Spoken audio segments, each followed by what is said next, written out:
Zombie apocalypse.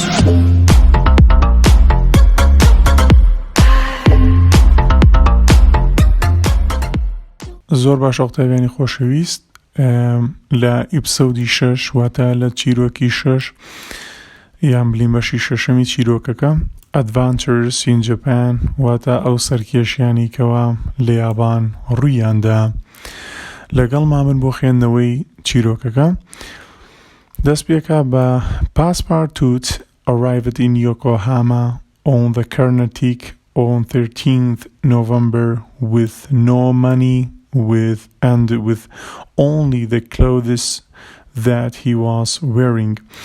Passepartout گەیشتە یۆکۆهاما بەچی بە کەرنەتیک واتە کەشتی کەرنەتیک سیانزەمین ڕۆژی نۆڤەمبەر لەگەڵ ئەوەی کەوا هیچ بڕەپارێکی پێ نەبوو و لەگەڵ ئەوەش کە پارەشی پێ نەبوو تەنها ئەو جلەی لەبەرا بوو و بەبێ هیچ بڕە جلێکی تر و بڕەپارێکی تر هیچ بەس ئەو جلەی لەبەرا بوو پارەشی پێ نەبوو. He walked around the city بەناو شارەکەی سوڕایەوە streets for hours and felt hungrier than ever before. بەناو جادە و کوچە و گۆڵانەکانی ناو شارەکە سوڕایەوە و تا دەهات برسیترە بوو و هیچ بڕەپارێکیشی پێ نەبوو. The next morning he decided that بەیانی بڵین کە بەیانی بۆیەوە بڕیاریدا چی بکا بزانین he needed some money بڕیاریدا کەوا پارەی پێویستە بزانین چی بکات. Then Passepartout saw a clown who was wearing funny clothes and dancing in the street. چی بینی؟ clown طبعا clown يعني مهرج بەم شێوازە ئەمەی ئەو جلە ڕەنگاوڕەنگەکانی لەبەرە پێڵێن clown جلی ڕەنگاوڕەنگێکات بۆ ئەوەی کەوا خەڵک دڵخۆش بکە و بە عەرەبیەکەی پێڵێن مهرج بۆیە ئەوەی بینی کەوا دانسێکە لە ناو شارەعە. He followed the clown to the theatre. طبعا بەدوای کەوت بەدوای کلاونەکە کەوت واتە مهرجەکە بەدوای کەوت هەتا شانۆکە that was painted with bright pictures of clowns. طبعا شانۆکە ئەوەی کە بڵین ئەو شوێنی کەەوە شانۆیی تێکرا ڕسمی کلاونسەکانی پێوە بوو یعنی مهرجەکان بەجلی ڕەنگا و ڕەنگەوە ڕسمی و شتانی لەسەر بوو. ئان ئەکرۆبات لەگەڵ ئەکرۆبات واتە سێرک و سحر و ئەم شتانە جادو. It was a sort of circus بەشێک بوو لە circus. He went inside and found the master of the group واتە چووە ژوورەوە و سەرۆشی گروپەکانی بینی. بزانین چی پێوت. I used to be an acrobat in France.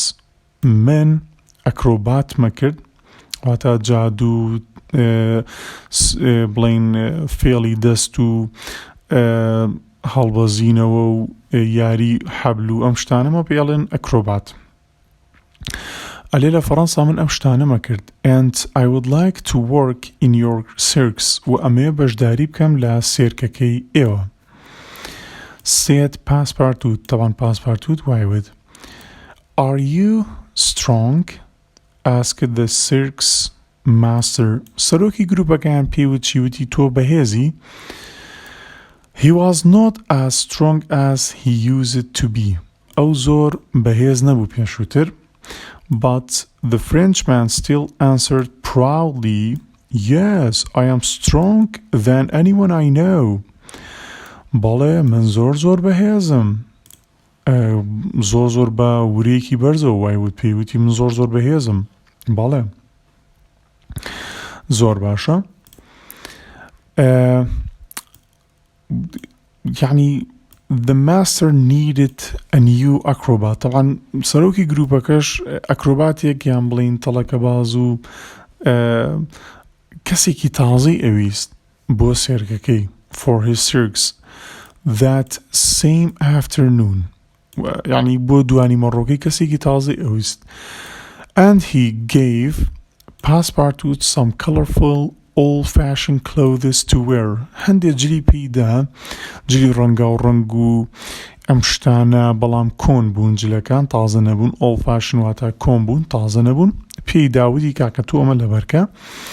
Later that afternoon، دوانیمەڕۆکەی، دوای ئەوەی کە یعنی بڵین دوای دوانیمەڕۆکەی، their circus starts واتە دوانیوەڕۆ سێرکەکە دەستی پێی کرد. Passepartout had to stand very still while other acrobats climbed up and stood up on top of him. طبعا ئەبوایە پاسپارتوت بوەستێت و هەموو کەسەکان بچنە سەر ملی.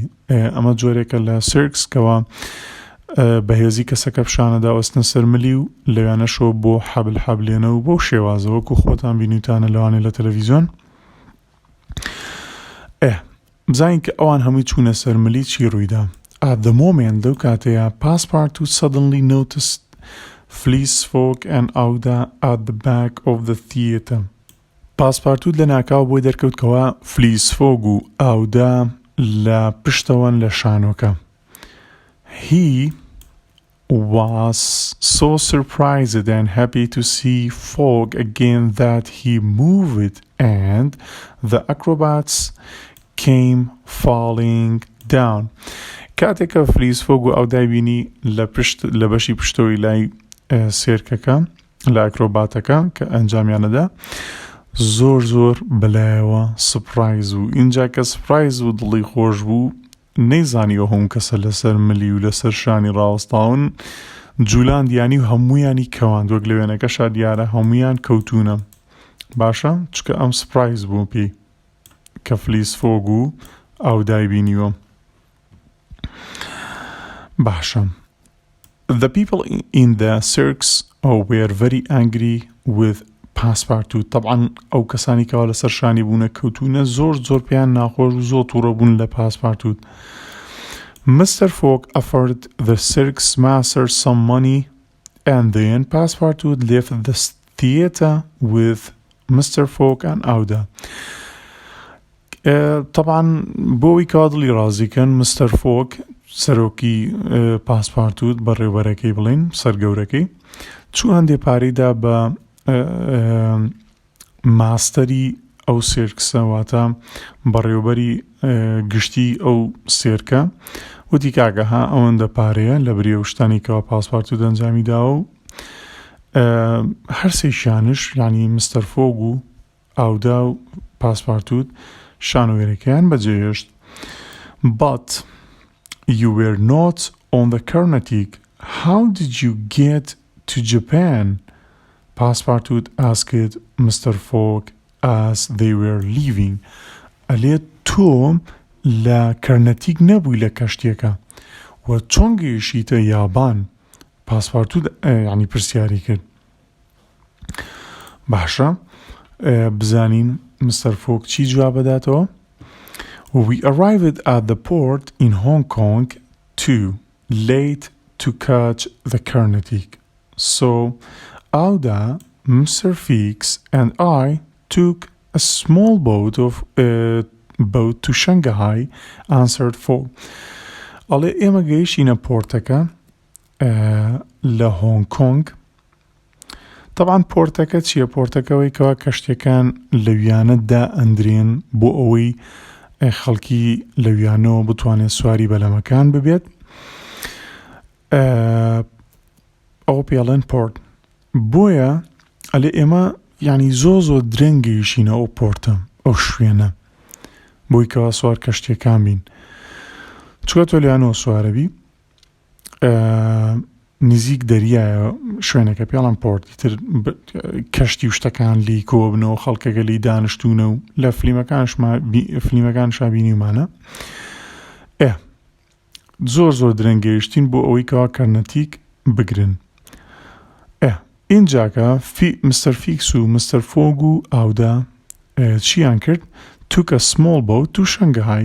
بەلەمێکی بچکۆلەیان گرت بۆ شەنگەهای. ئەمە چێ جوابیدایە مستەر فۆگ؟ Shanghai with Mr. Fix, said Passepartout amazed. چوونە بۆ شەنگەهای لەگەڵ مستەر فیکس لێکۆڵەوەرەکە ئەمە چێوتی پاسپارتوت وتی زۆر بەعەجیبی شەوتی زۆر سەری سوڕما بوو.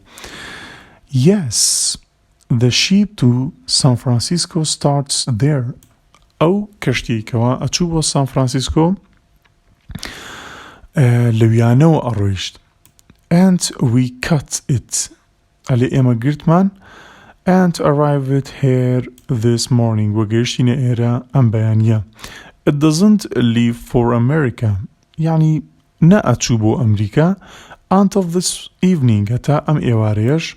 So I decided to look for you, said Fleece Folk. بويا هتا إيوارا ككشتيكا روا بريارم داكوا بدواي تو بقارم لناو شاركو أو تاتوم دوزيوا.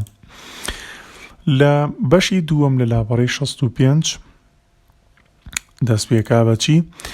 It was now 6:30. إستا 6:30 ساعة 6:30 and all three of them went as quickly as they could to the port.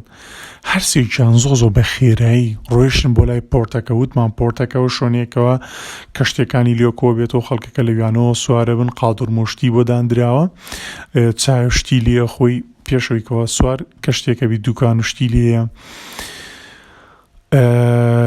بەندەری پێڵن تقریبا بە کوردی خۆمان. They got on the American ship only minutes before it left to sail across the Pacific Ocean. طبعا بچەند دقەیەکی کەم پێشەوەی کەشتێکە دەرچێت و بەلەمەکە دەرچێت گەیشتنە بەلەمەکە و سوار بەلەمەکە بوون بەرەوچۆ بە درێژایی و بەرەوچۆ يعني زرياي هيمني بيالن Pacific Ocean محيط الهادي يعني زرياي هيمن. The General Grant أمناوي كشتيكية was one of the fastest ship in the world. طبعا خيراترين كشتي بو أوكاتا لدنيايا كدرس كرابة. And it usually took no more than 21 days from Yokohama to America. لبستويك روش تيواري ناكرت لبين يوكوهاما بوي بغات أمريكا. On the 9th day of the journey, نويمن روجي گشتكا, Mr. Folk found himself exactly halfway around the world from London. طبعا مستر فوق بوي دركوت كنويمين لنويمين روجا بوي دركوت كوا بنيوي جيشوت النيوي جيهان للندن وكدرتبو نيوي كتري ما طواويكا. On the same day لهمان روج passepartout saw Mr. Fix on the ship. Passepartout Mr. Fix يبيني. He was still angry with with Fix for making him miss the ship from Hong Kong. طبعا زوت وربولا مستر فيكس دبري وايلي كركوا سواري كشتيكا نبيا كارنتيك كبيشوتر باس ما كلي سوداكيتر بو تايسلي توريا. Passepartout immediately rushed over and attacked the detective. طبعا الراي كردو يقاي كردو ملي كرد وتي ورا. Mr. Fix got up slowly and said, "Have you finished?" اینجا مستر فیکس که پاسپارتوت یقی گرتو بوشتانه زور باعتیادی و هستای پاوتی چیه طاوی کاکا. For the moment, yes, rapidly passepartout. بو استا بله اونه بسته. Then I would like you to talk to you. منم يقصد لغلابكم. said Mr. Fix وايوت coldly. واتا زور بساردي وايودتي ورا كاكا منم يقصد لغلابكم. The arrest papers arrived in Yokohama and I now have them, but I cannot arrest your master now because we are no longer in British colony. على من ورقة كم بيجيشتوا كوا مستر فيكس بلم فليس فوق بقرم لبريتاون بارا بلام ورقة كم كي بيجيشتوا كوا من لنا يوكوهاما من اليابان لعرضی بریتانیا نیە دەرچوینە لەو زەویانێکەوە لەلایەن بریتانەوە داژیکراوە بۆیە ناتوانم بیگرم. باش I have decided to wait and follow him back to England. ئەلێ من بڕیارم داکەوە بە دوای بکەومە تا ئەگەڕێتەوە ئینگلاند. مستەر فلیس فۆگەکە تا ئەگەڕێتەوە ئینگلاند ئەم بە دوای بکەوێ. مستەر فیکس بە دوای کەوێ. I am telling you this because we know both want the same thing. ئەلێ لەبەرەوە ئەم شتم پێ دووتکەوە ئێمە هەردووکمان یەک ئامانجمان هەیە. We both want Mr. Fogg to get back to England as fast as possible. ئەلێ هەردووکمان ئەمانەوێت مستەر فلیس فۆگ بگەڕێتەوە بۆ ئینگلاند بە زووترین کات. هەردووکمان یەک ئامانجمان هەیە. Will you keep my secret? ئەلێ ئەم نهێنیەم بۆ پارێزی. He finished. Passepartout thought for a moment, then agreed not to tell Mr. Fogg about their conversation. دوایە پاسپارتوت دوتی باشە کاکە بە ئەم نهێنیە لە بینی هەردووکمان بێ و بە گەورەکەم ناڵێم سەر گەورەکەم کەوا فلیس فۆگە. 11 days later, 11 ڕۆژ دواتر, the General Grant arrived safely in San Francisco on 3rd November. 11 ڕۆژ دوای ئەمە کەشتی جەنەرال گراند گەیشتە سان فرانسیسکۆ زۆر بە پارێزراوی لە سێمین ڕۆژی دیسەمبەر کەواتە مانگی 12کە. فلیس فۆگ was exactly on time و لە کاتی خۆیان گەشتەکەی ئەنجام دابوو. ئێستاژە چین بۆ لای گرنگترین پرسیارەکانی کتێبی چالاکی ئیپسۆدی 6 چیرۆکی 6. زۆر بە شەڵتەبیانی خۆشەویست پرسیارە گرنگەکانی ئیپسۆدی 6 Adventures in Japan واتە سەرکێشی لە وڵاتی یابان و ئەتوانن سوود لەم کیوەردسانە بدینن یعنی ماناکانی بزانن بۆ نمونە Adventures یعنی سەرکێشی کلاون یعنی مهڕت و بە کوردێکەشی پێڵێن گاڵتەچی شانۆ theater و still وەستا و no longer چیتر ناو سکرت نهێنی. باش پرسیارێکەمە لێ لە خاڵی ئەڵێ make notes about the journey واتە هەندێک تێبینی لەسەر گەشتەکە بنووسە. مثلا 13 ڕۆژی نۆڤەمبەر پاسپارتوت arrived تەمان پاسپارتوت گەیشتە چۆ این یۆکۆهاما گەیشتە یۆکۆهاما تۆ هەوڵ دە ڤیدۆکە ڕاگرە و وەڵامەکانەوە خۆی بنووسەرەوە بۆ مامۆستا بۆی ئامادە بێ. فۆگ ئاودا ئەن فیکس مستەر فۆگ و ئاودا و فیکس arrived in یۆکۆهاما گەیشتنە یۆکۆهاما لە 14 ڕۆژی نۆڤەمبەر. بە هەمان شێوە پاسپارتوت found a job at Cirques واتە ئیشێکی دۆزیەوە لە Cirques پاسپارتوت. فۆگ و ئاودا went to the theater چوونە ناو شانۆگەرێکەوە. فۆگ و ئاودا و پاسپارتوت met at the theater واتە لە شانۆگەرێکی یەکتریان بینی. the General Grant واتە ناوی کەشتێکەیە. left یۆکۆهامای بەجێهێشت لە 22 ڕۆژی مانگی نۆڤەمبەر. فۆگ worked out that he was halfway across the earth. کارەکەی سەرکەوتوو بوو مستەر فۆگەوە نیوەی زەوی گەڕابوو لە 11 ڕۆژ لە گەشتەکە. 3rd December 3 ڕۆژی دیسەمبەر they arrived in San Francisco گەیشتنە سان فرانسیسکۆ. لە بەشی دووەمی پرسیارەکان لێرا لێ make corrections واتە ئەم ڕستانەمان بۆ چاکەرەوە. دائیمەن there are always 2 or more mistakes. ئەرە دائیمەن یان دوو یانش زیاتر هەڵەی تێدایە. بۆ نمونە Passepartout arrived in Japan with only little money and only the clothes in his bag. ئەمە غەڵەتە ئەمە ڕاستەکەیە. Passepartout arrived in Japan with no money not with only with no money and دەکەتەوە only the clothes he was wearing not in his bag. دووەم دانە during Passepartout's second circus show he climbed up and he stood very still on top of the other acrobats واتە لە پاسپارتوت لە دووەمین بەشی شانۆیەکە چی کرد؟ چووە سەر ئەکرۆباتەکانی ترواتە و کەسانی کە ئەکرۆباتیانە کرد چووە سەر ئەوان ڕاوەستاوە، بەڵام نەخێر. during passepartout's circus show ناوەکو second circus show he had to stand very still while other acrobats climbed up and stood on top of him. واتە ئەوانەی تر لەسەر پاسپارتوت وەستان، نەک پاسپارتوت لەسەر ئەمان بوەستن. Fix was able to arrest folk in San Francisco because America was a British colony.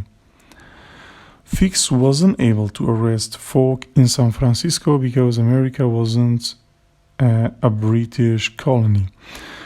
طبعا مستر فيكس نەیتوانیکەوە فلیس فۆک بگرێ لەبەروەی ئەمریکاش بەشێک نییە لەو داگیرکراوانی بەریتانیا، بۆیە نەیتوانی دەستگیری بکات. ئەیبڵ نییە، بلین واز ئەیبڵ نییە، wasn't able. و هەروەها لێرە واز لێرە ببیکەنە wasn't باشە، ئاگداری و هەڵانە بن و چاکی بکەنەوە.